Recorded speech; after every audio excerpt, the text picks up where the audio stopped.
I don't know. There's something wrong with Dallas, and it couldn't have happened at a better time. Well, let's look at it. You got a new defensive coordinator. Everybody loves him. They're playing for him. Right.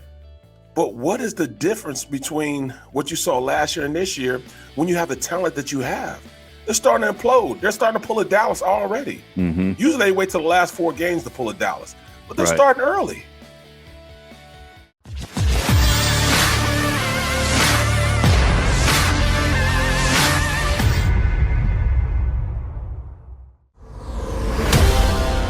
With Barrett Brooks and Harry Mays, and we got a lot of football to discuss from yesterday. We got a big Eagles game on Sunday against the Giants. The Giants have fired their offensive coordinator since we were last together. Penn State has extended James Franklin. We got a big college football weekend. Barrett's jetting out to Springfield, Missouri right after the show to do a game tomorrow. And we're going to have Michael Bradley on at 11:30 today. To talk about the big weekend in college football, and we'll even get his thoughts on the start of the college basketball season too, because he's Mr. College on this show. Okay? He loves college. Well, yeah, and we do too. But I mean, he lives it. He's a writer. He does the basketball previews for these magazines that we all buy and all this kind of stuff. So we're gonna talk a lot of sports with him. How key was he in the tournament, man? We were going through our brackets and how he broke it down, man. I know. He's great. He's always great, and he's ready to go. He'll have his packed lunch with a turkey sandwich, like a fresh turkey from yesterday. And happy Thanksgiving to you, Barrett. You too, man. Now you said to Xander and me before the show that how did you describe Thanksgiving? You said it was amazing. Amazing. I got down. I sat down to some great food. Family all around. Right. I pushed the girls out the basement, made them all go upstairs, and all the men went downstairs. We watched football on the in the theater room. It was amazing, bro. It was amazing. And then I watched Dallas as I was consuming my second plate of turkey, brisket, mashed potatoes, and gravy. I watched Dallas just lose, and it just made my day. Well, it made my day. That was a horror show yesterday. I thought the football was absolutely horrendous. It wasn't even good. It was awful football, if you ask me. I'm glad Dallas lost. Don't get me wrong, but it was terrible football. That was on display for everyone to watch from 4:30. It seemed like that game took 4 hours to play because there were 28 accepted penalties in that game for 276 yards. I've never seen such a thing. It was outrageous. And we sit there and want to blame the refs. I don't really blame the refs because when they showed the penalties, they were legitimate penalties. like these players just were terrible. I mean, I don't know what the coaching is going on with these. Exactly. Players. Like, come on, man. Just before you go out, especially during you just saw Dallas commit 2 penalties in a row and push them back. You know what I'm saying? Going in the overtime. Right. And then you go down and do a stupid block in the back after you just saw them do. Like, what are we doing? What are we looking at? I saw a bunch of poorly coached football teams on full display on Thursday between Chicago and Detroit and then Dallas and Las Vegas. Yeah, Detroit, I know he's your boy. He should get fired. He's terrible. His staff is terrible. They're doing an awful job. They actually had 3 penalties in a row on their final possession, Detroit. They had a false start and 2 offensive holdings back to back to back. Then they punt the ball to Chicago with 8.5 minutes left in the game and never got the ball back. Saw it. That was unbelievable. I'm rooting for them. I kind of hope Detroit wins. Damn it! I didn't have any money on the game, and I'm just like, that sad sack. Detroit Lions franchise and the fans that root for them. Let's give them something today. I was hoping they'd win the game. You got Big Sean again at halftime like they did last year. Yeah. Still didn't do anything for him. Nothing. Absolutely nothing. Just awful. And then the Dallas game, man, I'm telling you, I'm watching it up there with my nephews and they're even going, there's one kid's 10 years old. He's like, man, there's a penalty on every play. Right. Like, yeah, it's terrible. This isn't football. I mean, come on, man. How does the center jump off sides? That's what I was trying. Exactly. In the last drive. The center jumped off side. That's impossible, right? Come on, man. You snapped the ball. Right. But yeah, I do see. First of all, if you look at him in his stance, his head is over the ball. Mm-hmm. You know what I'm saying? He's got it, unconventional the way he snaps it anyways. Right. And he did like this and goes up. Yep. Centers do that all the time. So I thought it was a ticky-tack call anyways, man, because that's what they do. I guess. And they go up, you know what I'm saying? Right. And we were taught as an offensive line, when you look at center, like if it's on 2, he goes like this, comes up. The next time he comes up, you're snapping the ball. Uh-huh. And that's how we timed it like that. Right. I don't know why they would call a penalty because they've been doing it all day. Yeah. How many times were guys lined up offsides? Right. Like Parsons, they got him a couple of times doing that. It was just terrible. Like, I don't know, man. There's something wrong in Dallas. I will tell you this. There's something wrong down there. Oh, yeah. But I tell you what, though. Parsons is the real. He can't be stopped, bro. Oh, no, he's a total talent. There's no doubt about it. Come on, man. Yeah. Like, you talk about making the right decision. Oh, you never draft linebackers in the first round. That kid there. Right. Yeah, he's a difference maker. There's no doubt about it. Now, he didn't make the difference yesterday, but I mean, there was 940 yards of offense in that game. And both teams were 3 of 13 on third down. So it's not like they were clicking off third downs. They weren't. I mean, they got to a lot of third downs, but they were still moving the ball all over the place. I don't understand, man. I don't understand how you can have a back like Zeke and Pollard throughout the whole season and them not be as big of an impact as they should be. I know. It seems like almost impossible. Like, I just think there's something wrong with that. I think what we're seeing now over these last couple of weeks with the Cowboys, I mean, forget about, I know they were down their 2 receivers. I get all that. But still, I mean, they scored enough points where they should have won the game. Right. But there's something wrong, and I think it's the Mike McCarthy effect. It's beginning to rear its head now. You know what I'm saying? Like, this is what Aaron Rodgers kept at bay for all those years because of how damn good he is. Like, McCarthy sucks. Well, you know what? I'm really starting to see that. Really made me think about how good A-Rod really was during that time. Because I didn't know, I thought McCarthy was a good coach during that time because everything was running seamless. Right. And it wasn't McCarthy. No, it was the quarterback. Right. It was all the quarterback. And that's crazy that, I thought that it was all McCarthy. He did nothing. And now I understand why A-Rod was just, I was like, why is A-Rod talking bad about him like that? He is like talking crazy. I'm like, he was talking the truth. That was right. truth. He was telling the truth, man. I was like, oh, okay, I understand now. Right. I understand. Right. It's all clear now. Horrible, man. He's horrible. He is. And what's up with that beard? I mean, come on. I mean, we all see you. We don't need to see any more of you, man. I know I got the mustache, but if I had that, I don't know. It looks like a mess.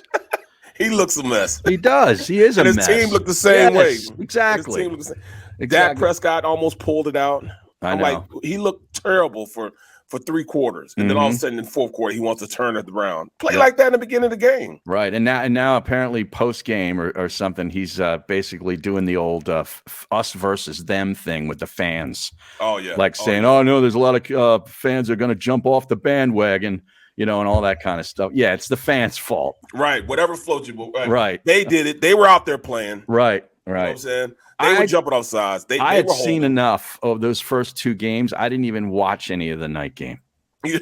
I knew what I was going to. I had enough of Trevor Siemian last week. Okay. I've seen enough Trevor Siemian for the rest of my life. I didn't even need to tune in. You watched that, I guess? Of course I did. And it's only because I had family over. Everybody was still there. Okay. You know what I'm saying? They didn't want to go home.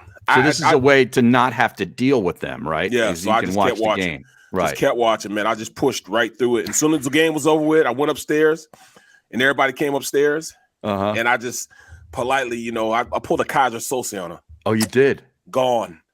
Maybe never to see him again. You know what I'm saying? Now, how does a guy as big as you disappear like Kaiser Sose in your own house? Poof.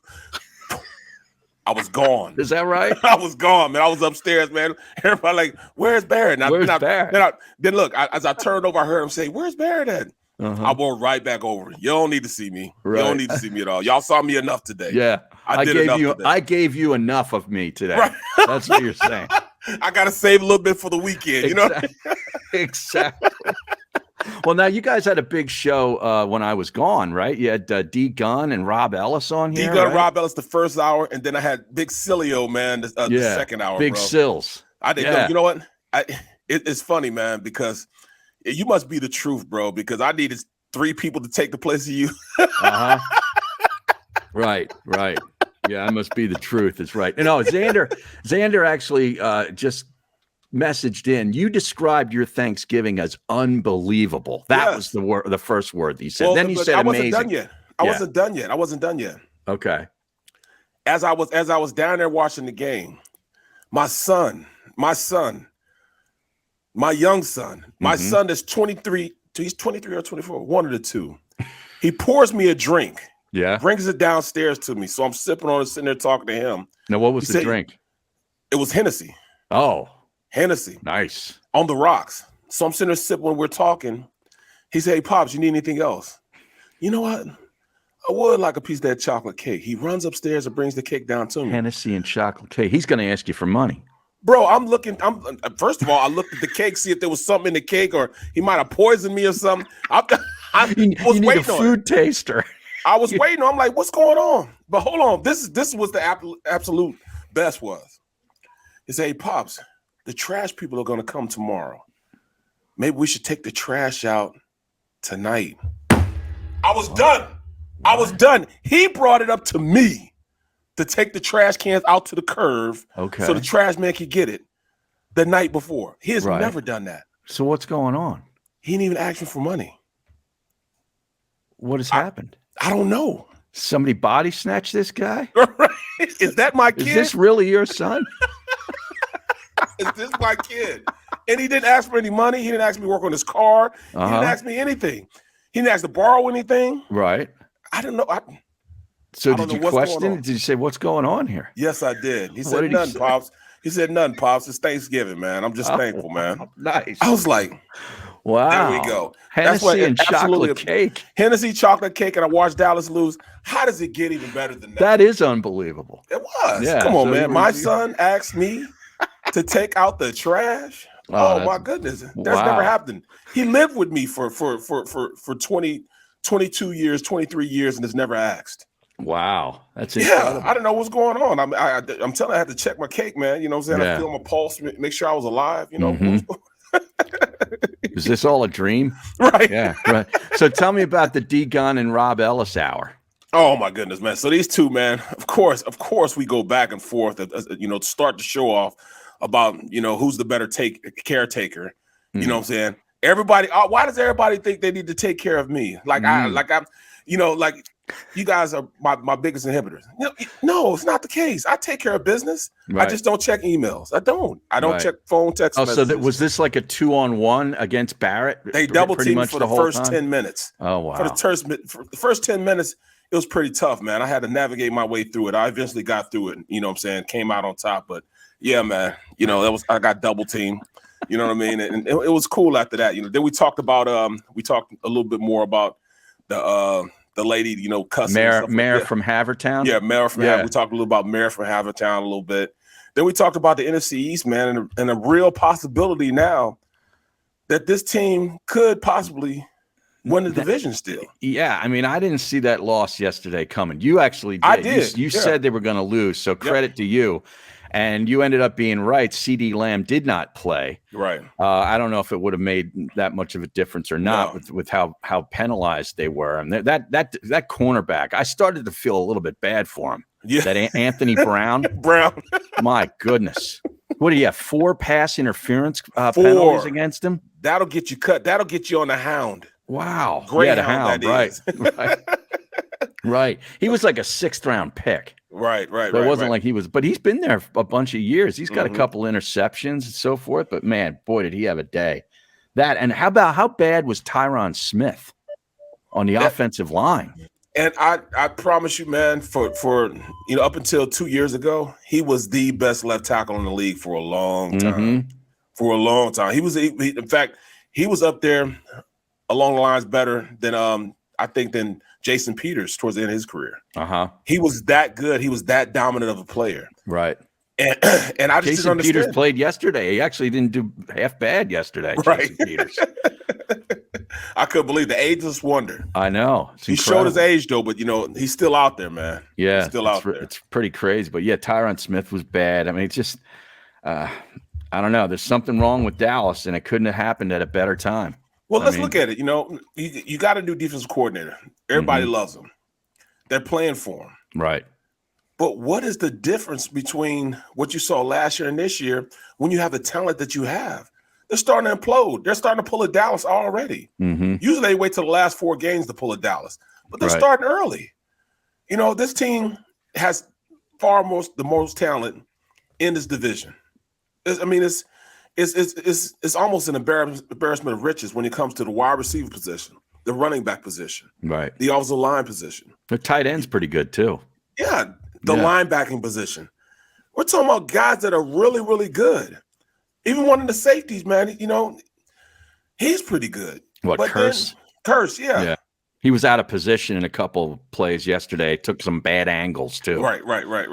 But yeah, when he was playing earlier in the year, he was making a lot of plays. He killed us. He killed us. So I don't understand, excuse me, how this team is imploding like this so soon. I mean, you got far superior talent than anybody else in the division. The best quarterback in the division, the best receivers in the division. I can't say they're the best offensive line because the Eagles have shown the ability to be the best offensive line and not just in the division, but in the league. I mean, to be able to run the ball on anybody whenever you want to, that's like a gift from God that you just got to smile and be like, look, this is crazy. Yeah, it's almost surreal. That was impressive what they were able to do against the Saints. Now I'm a firm believer in it because it is now their identity. Right. The fact that they were able to do that kind of a performance against a pretty stout front and the best run defense in the league was very impressive. Right. And I'm sorry. Happy Thanksgiving, Mom. Yeah, I saw that on there, Mama Brooks. Yep. You too, Mama Mays. Hoping I'm doing okay. I'm doing fine. I didn't feel a thing. Seriously. No, I get all the props to this oral surgery place, man. They put me. I cannot believe it, man. They gave me like the the little. All I felt was the pinch in my arm where they put the IV. And I'm talking to them, and I started to feel a little bit woozy. I go, it's kicking in, and they're like, yeah, it should be. Next thing you know, I'm out, and I woke up like what seemed like 10 minutes later. It ended up being 20 minutes later with cotton balls in my mouth. And that was it. No pain, no gain, no, nothing. You don't have any pain now? No. None. See, that's a good job by your surgeon, man. But you can't do anything. You can't suck on straws or anything like that because you don't want to get a dry sock for the next day. That was on Wednesday and Thursday. Yeah. I had got a dry sock at one time, man. Did you? Oh my God, that's it's the worst bad. feeling in the world, man. I'm like, you guys must have left a piece of that nerve in there or a tooth in there or something, man. But and I had to go back, man. They had to fill it, man. Just with cotton and all that type of stuff to, stop the pain, man. It was like one of the worst feelings of pain I've had in my life. I've experienced some pain, but that was by far the most. That's one thing you can't deal with, man. Right. It's your teeth and your feet, bro. Right. Either one of them, man. You just can't do it, bro. Your feet. Don't forget the feet. Right, man. I'm like, I played for years, bro, and you mess with your feet, bro, or your mouth, man. It's hard to even concentrate. Right. You know what I mean? You can't. Yeah, you can't think. You can't think. You can't sleep. You're right. No, yeah. Tiptoeing around, man. You got to be taking care of that. Yeah. So yeah, we got big problems with Dallas. Look at their schedule. They've got pretty much the same schedule as the Eagles do because the division plays each other a lot over these next couple of weeks. But they have the Saints next week. Yep. And the Saints might be healthy by the time Dallas plays them. Kamara should be ready to go, right? Yeah, and both tackles were back. Yep. Yeah, and the tackles, right. So they lost this week too, right? Well, yeah, they just lost to Buffalo. So so at this point, they're good. They got a 3-game losing streak right now. Mm-hmm. Oh, 4 games. No, 4 games. 4 games. 4-game losing streak. Correct. Dallas doesn't have a snowball's chance in hell of beating them. That's going to be a tough game. In fact, I'll try to find a look-ahead line for that. I just saw that the Eagles are favored against the Jets next week by 6.5 on the road. Deservedly so. Yeah. Oh, yeah. So. No doubt about it. We'll try to get a line here for Dallas and the Saints. Eagles 3.5 this week. That line stayed solid. Dallas is actually a 5-point road favorite at New Orleans. What? Yes. 5-point road favorite. Wow. That's pretty significant. That is very significant. Okay, so let's just say they win that game. That would be their 8th win. Oh, get right? out. Yep. So, and let's say the Eagles win this week and beat the Jets. That would get them to what, 7 wins, right? Exactly. Exactly.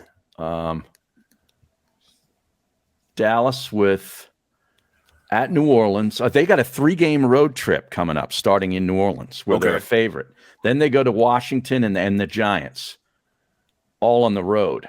And then they have Washington and Arizona at home. And then they finish, of course, in Philadelphia. See, but the interesting thing is now that game may very well mean something significant for Dallas. So there's a good chance we'll see them at whatever full strength they've got. They wouldn't be resting guys. In other words, you know what I mean? See, I wouldn't mind it simply because we now have the kryptonite for this Dallas team. They're great when dealing with the pass. They can stop the pass. They got pass rushers up front, but these pass rushers are small. So when you run the ball on them, they're so small that they got to move around. And once you get them out their gap, you drive block them. That's when you get those chunk yardage. You know what I'm saying? When you're dealing with a good pass defense, they're usually smarter and more shifty type of guys. They can't hold up against a double team or just straight on drive blocking. And that's what the Eagles do. They just straight drive block you. They're not fancy. They don't, beat around the bush. They're not trying to be all intricate in their design. They just want to be smash mouth. I'm going to hit you. You know exactly what we're calling. I'm calling a double team right here. We're saying deuce to 58. And that's exactly what they're doing. They're deucing, double teaming to 58. Right. And when you can go against a team that you can't stop that, that's just like poetry in motion. That's the greatest thing ever. The greatest thing ever. And that's what makes this team so good because they can now drive block. That's the only thing that Dallas can't stop. Right. Is the run. Now they're going to be getting some players back here next week. DeMarcus Lawrence and Randy Gregory are scheduled to come back against the Saints. That makes a true difference. So their defense is going to be getting healthier as it goes along. So you got to keep that in mind too. Right. But it's just kind of interesting to see them, falling apart again towards the latter part of the season. That Arizona game, I mean, that's at home, but man, Arizona's good. What are they, 9-2? Arizona's 9-2. Yeah, they played well. What's his name? Colt. And they played well with Colt McCoy. They've gone what, 2? Are they 2-1 with him? Yes. 2-1 as the quarterback. That's pretty good. Colt McCoy, and that defense, with that defense, paired with that defense, like right now, I think they're ahead of everybody in the NFC. If you look at probable NFC opponents that could be in the Super Bowl, you have to consider them. You still have to consider Green Bay. Oh, and absolutely. You still got to consider the Rams and the Rams too. Rams seem like they're just shook right now. I don't know what's going on with them, man. Yeah, I know, but they just got so much talent. I know, man. I think they'll turn it around. They need to turn around on a defensive side of the ball where they got the talent at. Right. I don't understand. I don't know how they're gonna, get things going in the right direction because it's not really big plays that's beating them. It's simple plays. They're not going to catch anything on Ramsey, so they're going away from Ramsey, and they get a lot of production from going to the other side. They're not messing with Ramsey because Ramsey will pick anything you throw at him. I mean, he's that good, bro. Right. He just shuts down whoever he's on. But the guy on the other side is not playing well, so they're taking advantage of it. Crazy. I'm just trying to figure out how, like if Dallas wins next week, they get to 8 wins. Washington and the Giants, they're not going to win all 3 of these road games in a row. They'll probably go 2-1, would you say? Yep. I say 2-1. So that gets them to 9. And then they have Washington at home. They'd probably win that. Yep. Get to 10. Then they lose to Arizona. So they're at 10 wins when they face the Eagles. Is that fair? Yes, that is fair. And there's no way we can realistically, there's no way we can catch up with them. But I'm still thinking, what if we have more division games? The Eagles would have to run the table to get to 10 wins before they face Dallas. Right. I mean, it seems like a tall order to beat Washington, the Giants, and Washington, all 3 of those games. I could see them losing one of those games. Well, we always we always lose a game we're not supposed to win. I mean, lose, man. Right. It always happens. Can't lose to the Jets, man. It cannot be the Jets. No. Everybody but the Jets. Right. But I mean, now there's one thing that does kind of concern me about the Giants game this week. What's that? And it's just the fact that they fired their offensive coordinator. Like the timing to me, I'm thinking they might be able to stand up for 1 week. No. You don't think so?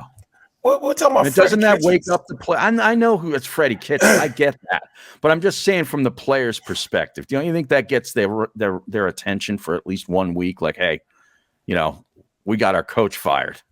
But, bro, you don't think your quarterback is still so bad, man? Yeah. I mean, even though he has great plays, he has big plays against us. He's still so bad, man. And they just keep up the pressure on him. They just don't have an offense that's running on all cylinders. I mean, even with Saquon, I thought with Saquon coming back, he would be the equalizer. Mm-hmm. Even he played bad the last game. Yeah, I know this is another week plan that he's going to get back in and get his legs underneath him. He'll be back ready to roll. Right. And I think that's the only threat that they really have is him. Daniel Jones is just not a threat. He's not a threat. They're going to have to be able to stop the run. By all means, they got to stop the run. I don't care about passing. I don't care about their threats. I don't care about, none of their receivers. We got to stop the run. And not just Saquon Barkley, but also Daniel Jones. Yeah. He can run, man. They run a little read option. He killed us last year with that play. Mm-hmm. We can't afford to let that happen. Under Jason Garrett, the Giants offense scored 42 touchdowns in 26 games. What?